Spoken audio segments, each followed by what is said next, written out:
السلام عليكم حبايبي، ازيكم؟ اخباركم ايه؟ يا رب تكونوا جميعا بخير. الصلاه والسلام على سيدنا محمد واله وصحبه اجمعين. طبعا خلاص احنا دخلنا في الشتاء وخضار الشتاء بدأ يطلع او طلع يعني بقاله فتره بصراحه. بس انا اول مره اجيب القرنبيط. نعمل مع بعض النهارده القرنبيط. القرنبيط ممكن انتوا عارفين طبعا القرنبيط ممكن نقليه بعد ما نحطه في خلطه كده معينه. وممكن بعد ما تسلقيه تعمليه بالدمعه واللحمه المفرومه. تمام. يعني انا جبت القرنبيطه قطعتها وردات كده، في منها طبعا صغير وفي منها كبير. ممكن انا اقطع برضو دي كده، ما اخليهاش كبيره كده، اخليها كده اهي. تمام. اقطعها وردات كده وبعدين احطها، اجيب حله احط فيها شويه ميه بنص معلقه ملح ونص معلقه كمون ناعم. تمام. تغلي الميه احط فيها بقى القرنبيط ده اسلقه. تمام.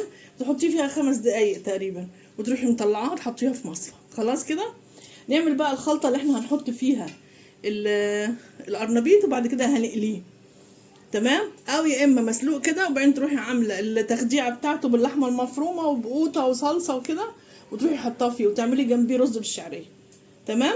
فانا هعمله النهارده ايه؟ المقلي. تمام. انا ادي ايه الخلطه بقى عاملاها عباره عن ايه؟ ملح، فلفل، كمون، كزبره اهي. يعني تشوفوا الثوم 3 فصوص ثوم صغيرين جدا وفرمتهم، ثوم باودر وبصل باودر. تمام. وحطيت معلقتين نشا و3 معالق دقيق. ماشي كده. وهنا في 3 بيضات هحطهم برضو، 3 بيضات.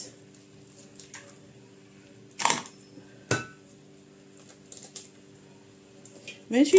وهنا في ايه؟ دي حزمه كزبره خضراء، خدت منها الاخضر وقطعته صغير جدا وبرضه احطه عليها. ماشي كده. هنجيب ميه هنحطها طبعا لازم.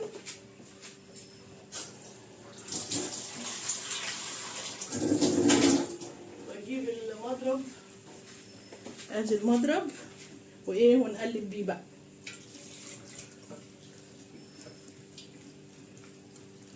النشا يا جماعه بيخليها مقرمشه. تمام. وانا حاطه الطاسه على النار وموطيه خالص خالص خالص، حاطه فيها الزيت. تمام كده. لازم نقلب كويس عشان كل المكونات تتجانس مع بعض وتدوب، الملح يدوب وكله يدوب.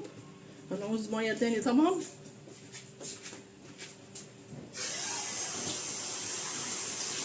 ولو لقيتيها خفت معاكي، حطيتي ميه كتير مثلا وخفت معاكي، تحط لها معلقه دقيق. تمام. بس احنا عايزين خليط يكون ايه يعني، لا هو خفيف ولا هو تقيل قوي. طبعا ده نشيله بقى كده خلاص. وكان لو كان شويه دول قليلين ممكن نحط تاني ونعمل خليط تاني، علشان طبعا ايه لازم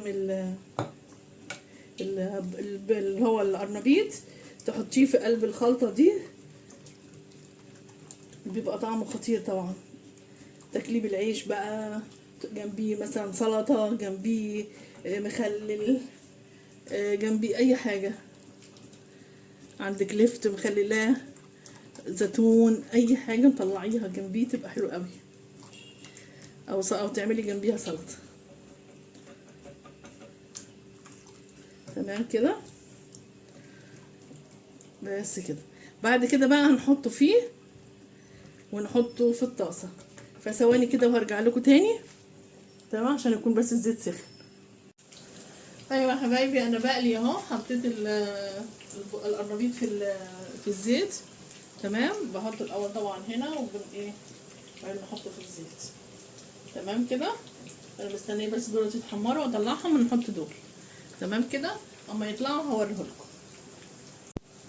ايوه يا حبايبي، ادي الطاسه اللي انا طلعتها اهي. هخلص بقى كله وايه اوريه لكم بقى، اقدمه لكم. تمام. يلا الباقي في الطاسه اهو. اخلص وايه ايوه يا حبايبي، خلاص انا خلصت قليت القرنبيط. شايفين؟ بسم الله ما شاء الله، طالع حلو جدا وريحته تحفه خطيره جدا بصراحه، وطالع مقرمش وجميل. تمام. ما تنسوهوش اعملوه، جميل مغذي جدا على فكرة، وكله فيتامينات، حلو قوي للاولاد ولينا احنا كبار وكل حاجة يعني. ما تنساهوش، اعملوه، اعملوه بجد حلو قوي. تمام، وموفر يعني. مثلا القرنبيطايه دي بصراحه الست جايبها لي ب 13 جنيه. يعني القرنبيطايه دي الكميه دي ب 13 جنيه، حلو قوي. لو 13 جنيه تتغدي بيها في يوم ماشي. هي اي نعم، حطينا بيض وحطينا الحاجات دي، يعني كله هيكلف ايه 20 جنيه مثلا يعني، يعني تقريبا كده. فحلوة، موفرة وجميلة واقتصادية وكل حاجة. خلاص، ومغذية، أهم حاجة إنها مغذية، حلوة بصراحة. القرنبيط جميل جدا، فيه فوائد جميلة قوي يعني. حتى خشوا كده على النت وشوفوها، حلوة قوي. تمام، يلا متنسوش اللايك يا حبايبي. ماشي، يلا سلام عليكم.